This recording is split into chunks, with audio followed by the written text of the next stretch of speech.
Today is the non-tender deadline. We'll know the full scope of the free agent market at 4 p.m. I've got some ideas for the Guardians to improve their offense with trades and non-tender candidates.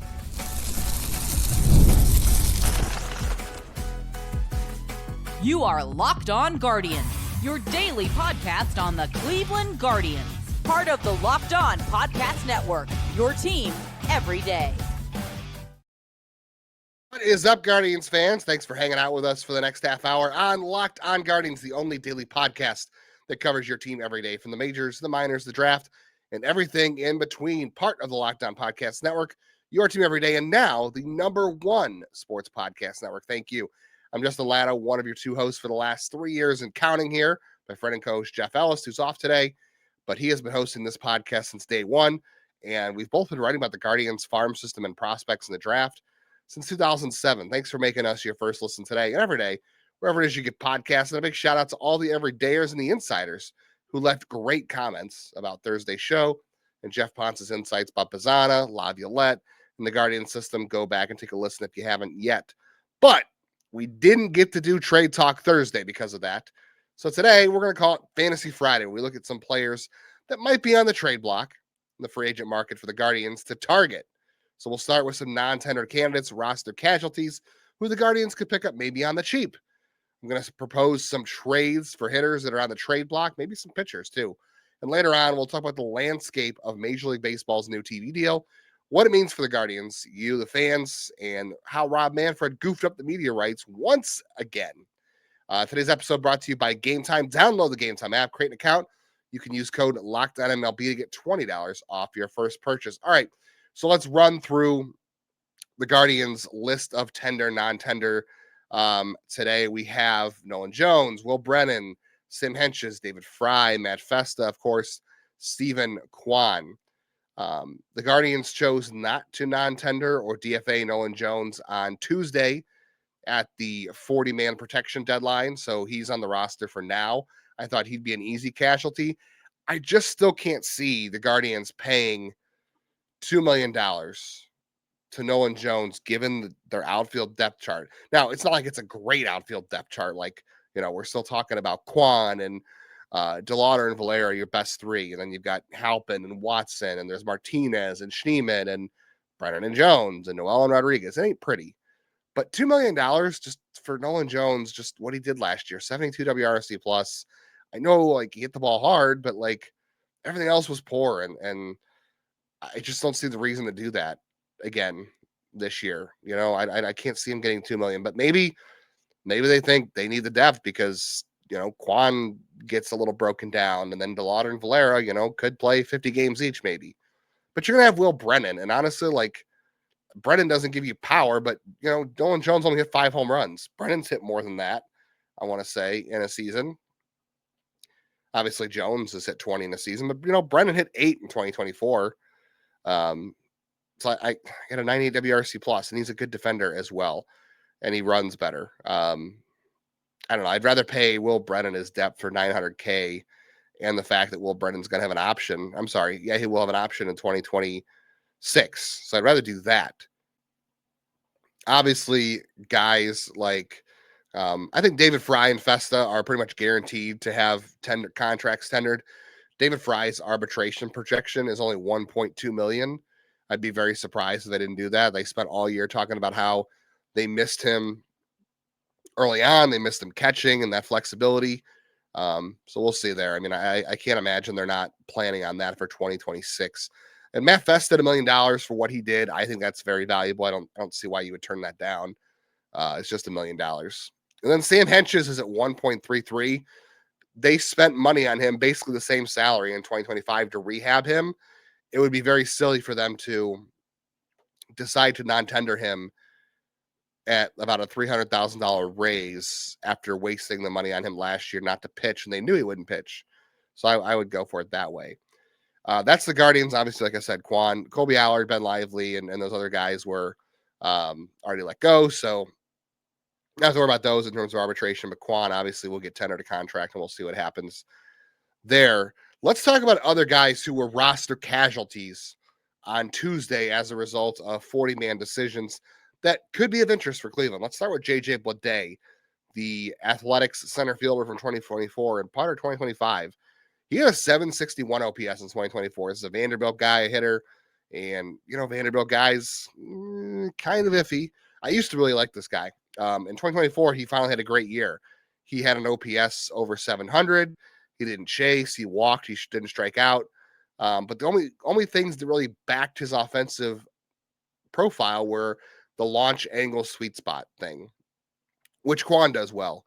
Doesn't hit the ball hard, doesn't barrel it, doesn't have good exit velocities. What I've seen, if you look at the StatCast data, is you can get value out of guys whose only good offensive contact quality is the launch angle sweet spot, which basically means they're finding the right launch angle every time. Even if they don't hit the ball hard, like basically you're saying, well, this guy's really good at hitting 89-mile-an-hour singles because they're about 17 or 18 degrees. So it's hard to catch them. So they're falling for singles. So those are guys who don't hit the ball on the ground. They don't hit the ball too high. They're not hitting line drives. They're getting the ball over the infielder's head to fall in on the green. And that's a good skill. That's Steven Kwan, Luis Arraez, right? Those guys are good. But if you're going to maintain production, it's very hard unless you're a unicorn if you don't hit the ball hard. So the launch angle sweet spot on its own is very unclear how much it can and build your profile. You need a lot of other things to contextualize it.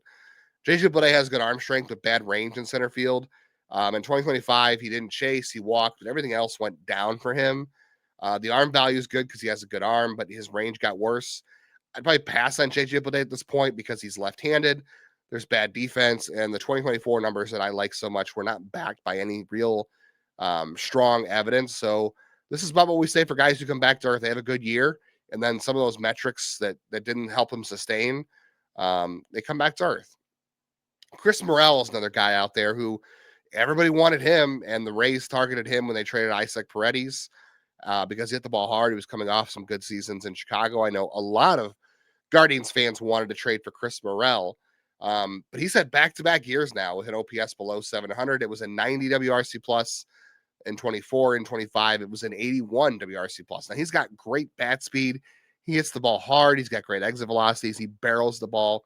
Those are good contact quality data pieces that can back up good numbers that can give you confidence he can repeat it. But the problem for Morel is he does chase, he does whiff, he doesn't walk. The approach is very poor. Defensively, all he gives you is nothing but his throwing arm, which Cleveland technically has liked more recently. And for the last couple of years, I think what teams have figured out is Chris Morel struggles with velocity. He's getting a lot more fastballs, and he's not catching up to him. Now, Morel's only 26 years old, so there is some control left. So this is a guy who is a free agent. I'd be interested in more of a minor league deal because just 2 years in a row of very bad production, a very bad approach. There's nothing here that tells me he can start because the approach is bad, and I'm not getting him much out of the defense besides his throwing arm. So I'm not committing a major league roster spot and major league dollars to Chris Morel when there's no backing data that tells me he can rebound. Like, the approach is what holds him back. And the approach is why this is essentially John Kenzie Noel, basically a guy who hits the crap out of the ball, but has zero approach to play, has a great arm, and isn't great defensively. So I don't see a reason to go with a younger Noel or another Noel. Jake Fraley was a guy I've seen some guys point out. He was with Tampa Bay at the end of the year. He's had good numbers in the past. He's been a great platoon outfielder in terms of hitting righties and plays good defense. Another guy who walks, doesn't chase, but there's really no quality contact data here. Launch angle sweet spot, again, is his only underlying metric. He does have good arm strength. The range is okay. He runs well. He does have a 720 OPS against right-handers, but there's no power in it. So even though he previously hit right-handers pretty well, the contact quality doesn't back it up. It's just a launch angle sweet spot. I would pass on him too without a skill that really fits what the Guardians need to upgrade. So we'll see there. All right, so we've got a reliever and a couple other hitters that could be non-tendered today that could be of interest to the Guardians. I'll tell you who they are and what to know about them next.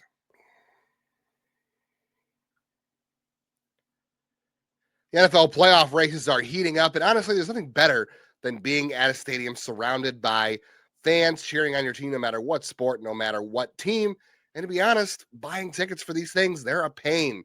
Queues, login screens, prices are jumping at checkout. That's no fun. That's why I use Game Time. It's the app that gives advantages back to fans like you and I. It's fast, easy, and backed with a Game Time guarantee. You'll always get 100% authentic tickets delivered on time and the best price. And all fees are always included. So the price you see is the price you pay. I'm going to another concert next week. I'm going to see Maroon 5. And you know what? Found great deals on these tickets on Game Time. A little more excited to go to this one than the Jonas Brothers concert, but these were easy to find as always on Game Time. I'll be looking for sports tickets in the future as well. Download the Game Time app, create your account, and use code LOCKEDONMLB. That's going to get you $20 off your first purchase. Terms applied. Again, that's promo code LOCKEDONMLB for $20 off. Swipe, tap, ticket, go. Download Game Time today.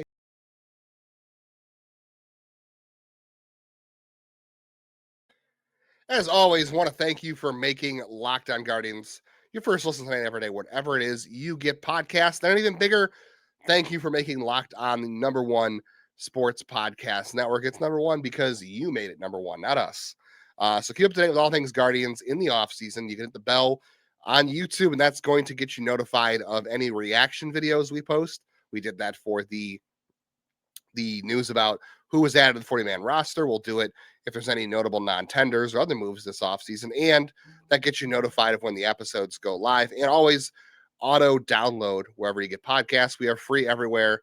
Keep the show in your feed, no matter what you're doing on a day-to-day basis, and especially during the holiday season when you might be a little bit busy. All right, let's get back to some guys who might get non-tendered on Friday. The first one, I want to go one more guy who was let go, and that was Jason Foley from the Tigers, a 30-year-old reliever who obviously was very good for the Tigers in 2024 until he had arthroscopic shoulder surgery.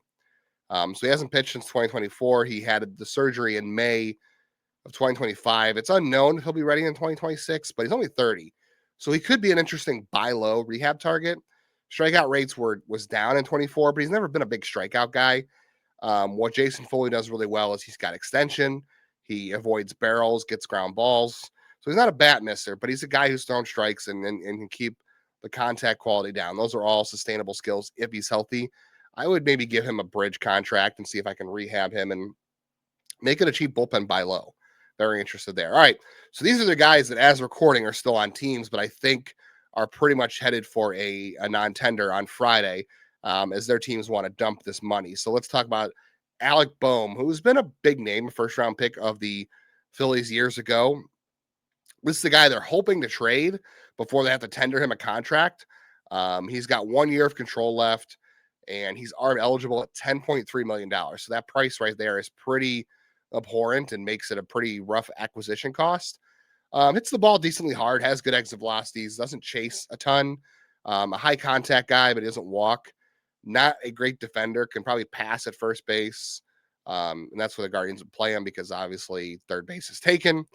Better contact quality in 24 and 25, but the approach is very aggressive.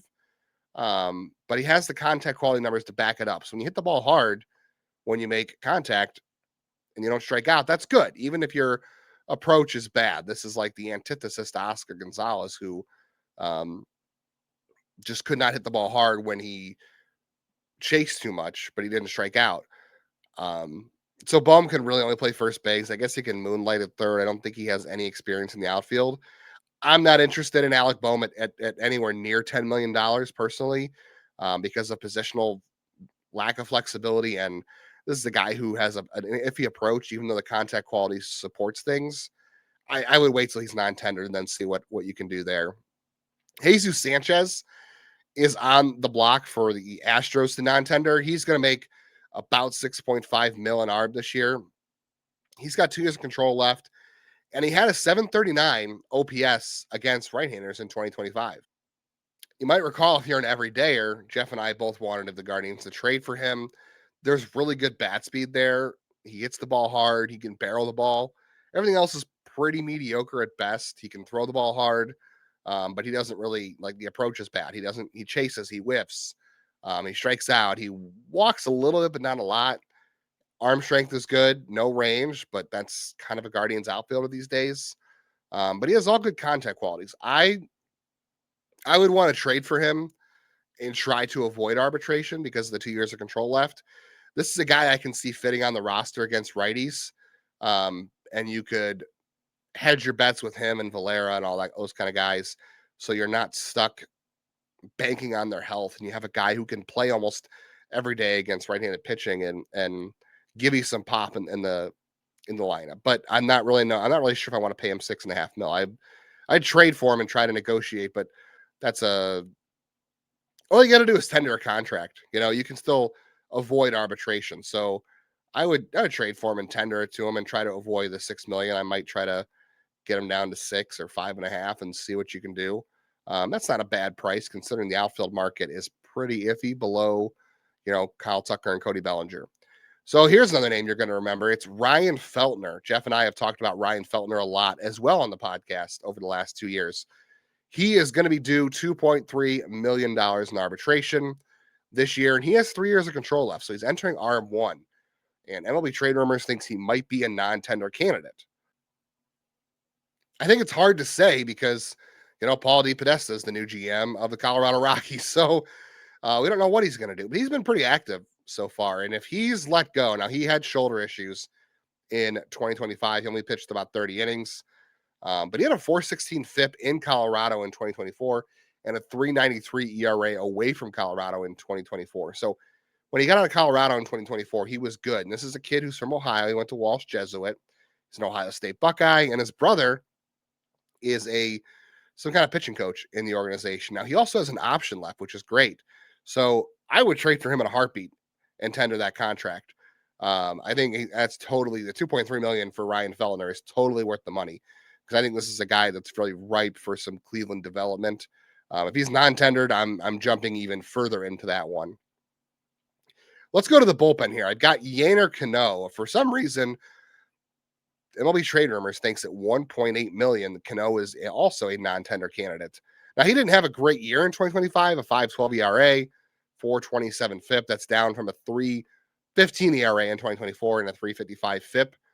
Strikeout rates was down. The walk rate remained the same. But this is a guy who doesn't get hit hard. He misses barrels, keeps the ball on the ground. He is going to be 32 next year. But he comes to 3 years of control. I don't know if this is a guy you want through your age 35 season.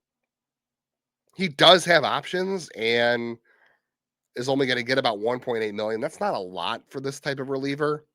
I would probably give him a shot at a trade here and go get him if the Orioles are considering non-tendering him just to jump out in front.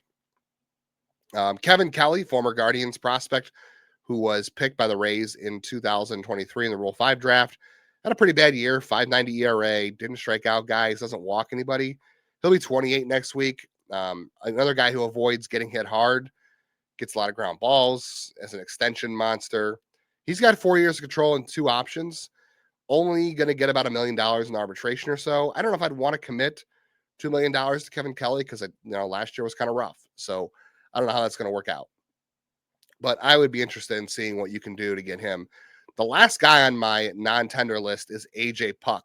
This is an interesting one. So he's going to miss all of 2026 because of elbow surgery, and he's a free agent after 2026. He'll be 31 this year, which means he won't pitch until he's 32. Now, he doesn't have any options left, but this guy is a monster when he's healthy. If you go to look at his Baseball Savant page, everything is red. Throws the ball hard, misses bats, gets chases, doesn't get hit hard. The only thing he really does is walk guys. There's some walk issues there. If the Diamondbacks decide they don't want to tender him a contract because he's hurt, I would be calling him immediately and trying to get a rehab deal here and say, hey, Matt Boyd came back and we rehabbed him. We've done it to other relievers before, other pitchers before. I'd be bringing AJ Puk in and trying to get him a bridge deal and see if you can keep him for 2027 now, because this guy was a monster when healthy. All right, so he talks about trade, non-tender candidates. Let's talk trades. Who's on the block and who should the Guardians target? We'll talk about that next, and MLB's new Nightmare TV deal.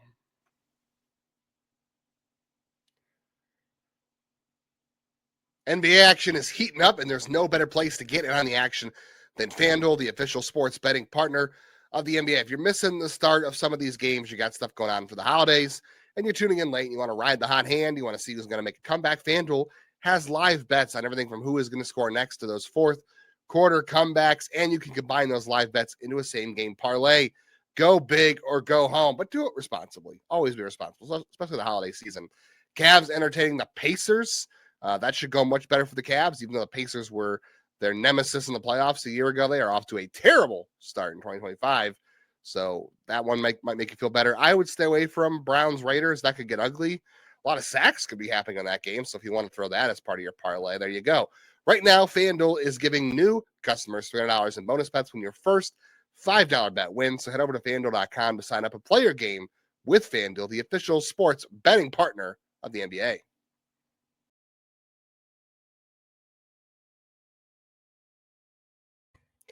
Stay warm during the holiday seasons with some baseball talk, some Guardians baseball talk.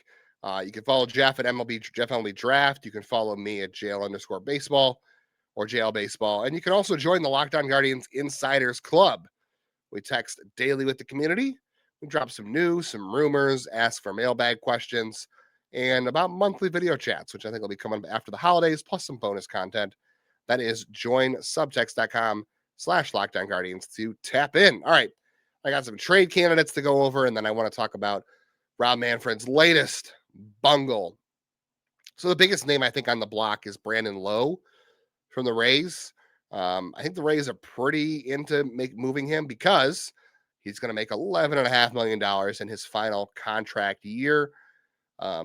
Injuries have always been an issue for this guy. I've always been a fan because of the power at second base as a left-handed hitter. But this guy's only played over 100 games twice, and he did it 134 times this year, which was his second most played games ever. He had 31 home runs, and the contact quality metrics and data is all good. Bat speed's good. Exit velocity is good. This guy barrels the ball, but the approach, not so good. He whiffs a lot. He chases, and this guy is a butcher in the field. The outs above average, the range, all very bad defensively. So this is bad second base defense with a bad approach. And historically, he cannot hit lefties. He's had some success, but for the majority of his career, he has been really bad against lefties. At $11.5 million, I don't think I can justify the defense and platoon issues overall for him, plus the injuries. And the reason Tampa wants to trade him is because they want to make the money go away. So, and it's not worth asking them to pick up half the money because then you're giving them more prospects. I think you can get a cheaper option in a platoon. If he's only going to platoon, if he's going to have injury issues, I wouldn't give up the prospect capital or spend the money. I would consider it maybe if he helped you in the outfield or maybe he was a right-handed hitter, but I don't see the necessary pieces here. As much as I've always liked Brandon Lowe, I just don't see it. Brandon Nimmo is believed to be maybe on the block. This is another guy who's not going to be cheap, though. He's owed $100 million over the next 5 years. He's going to be 33 in 2026. Now, this is another guy who hits the ball hard, has good EVs. Now, he doesn't chase, which is what the Guardians have been looking for recently, is guys who don't chase, hit the ball hard. And he will whiff, which the Guardians don't care about as long as it's whiff in the zone and you're not chasing, but he doesn't walk. So the approach is kind of iffy. And while he was once good defensively, it's more mediocre now. He's a very average defender, which is fine. If you can hit the ball, I'll take average defense if you can hit the ball. For his career, the platoon splits have been okay. He's hit lefties fairly well enough that he can start pretty much every game. How much money are you going to ask the Mets to pay on that $100 million, considering he's going to be under contract until he's age 37? I just don't see any amount of money being worth it for Brandon Nimmo.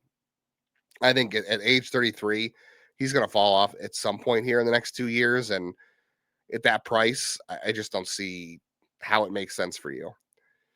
I got two more names on this list, and they're going to be names you're familiar with. So there's Adolis Garcia. I've seen so many comments who want people to say, go get Adolis Garcia. And the Rangers are trying to trade him before they have to tender him a contract. They are trying to get out of this. He's owed $12.1 million through arbitration this year, or about there. This is a guy who is not the same player, though.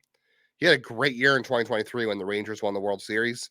He has been well below league average offensively for the last 2 years. Now, this is a guy who also hits the ball hard. He barrels it. He hits good exit velocities, but this is another guy whose approach is terrible. We're talking a guy with SpongeBob Noel-esque issues. There's decent range in the outfield. He's got a great arm. He has not hit lefties or righties the last 2 years, so not even a platoon bat. I just, at his age, 33, I just can't justify the issue of paying him around 12 million and maybe negotiate for 11 or 10. I don't know. I'm still not paying $10 million for a 33-year-old outfielder who has had 2 poor years in a row and has a very poor approach. This is when you see these kind of profiles start to decline, when you have a poor approach, because things start to degrade a little bit and your eye degrades, and when you start with a poor approach, the floor is even lower. So I would maybe buy low as a free agent if the Rangers can't trade him and they decide to non-tender him.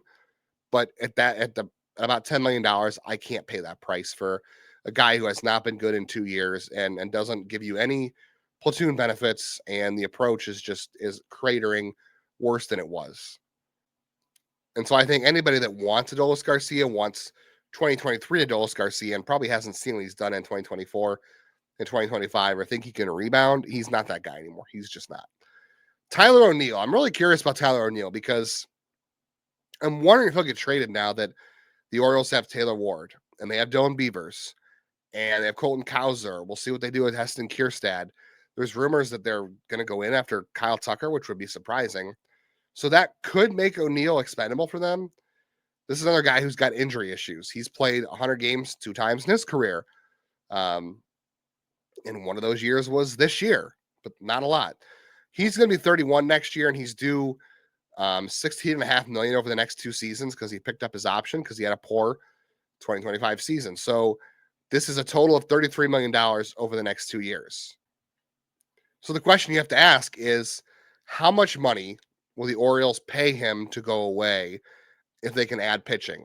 Because if I'm the Guardians, I am not giving this guy $16.5 million. I thought that was a bad deal for the Orioles in last offseason. Everybody was like, oh, O'Neill hits the ball hard. Yeah, athletic guy.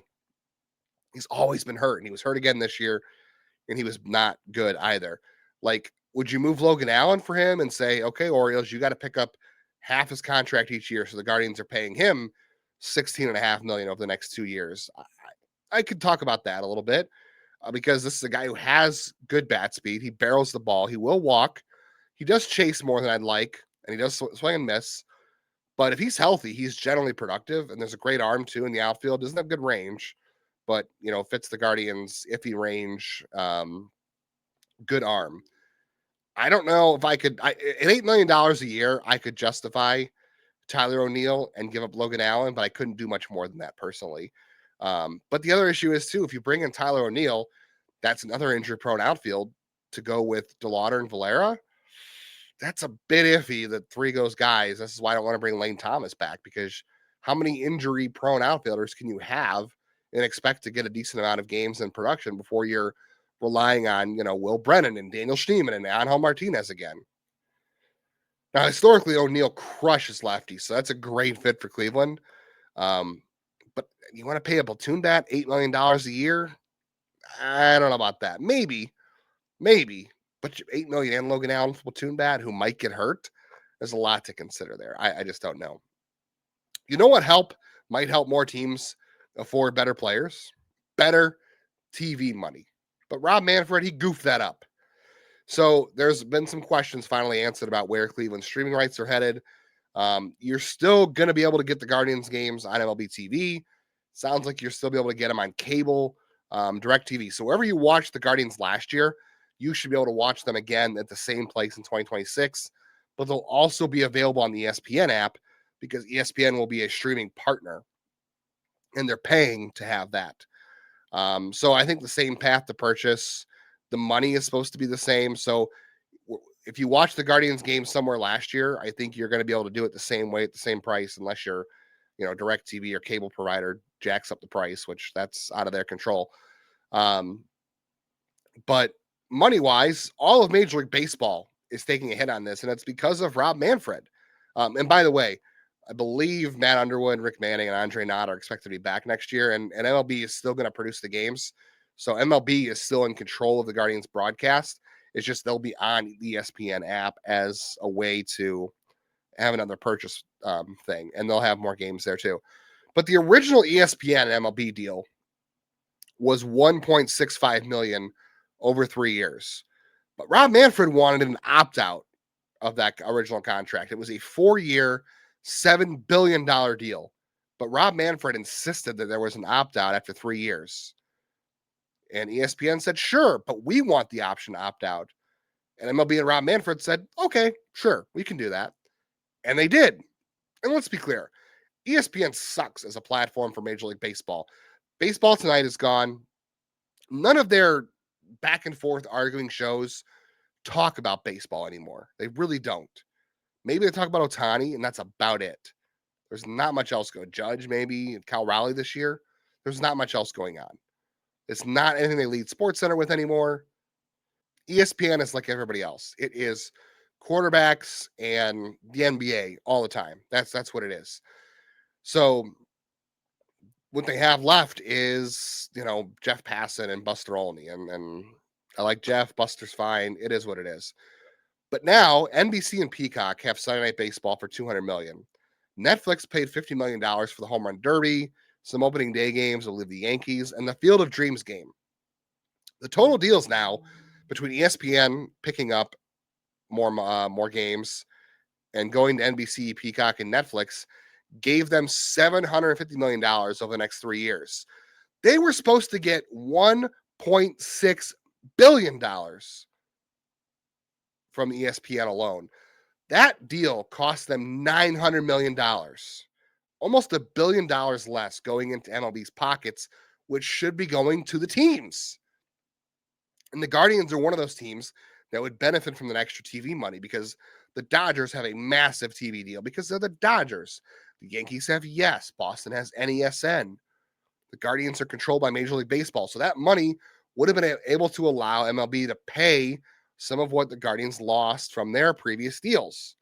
And Andrew Marchand of The Athletic called it fouling off a 3-0 pitch. Terrible. And they had to sell off their best piece, MLB TV. That is their crown jewel to make the money back on the opt-out, and they still came out in the red, $900 million off the table.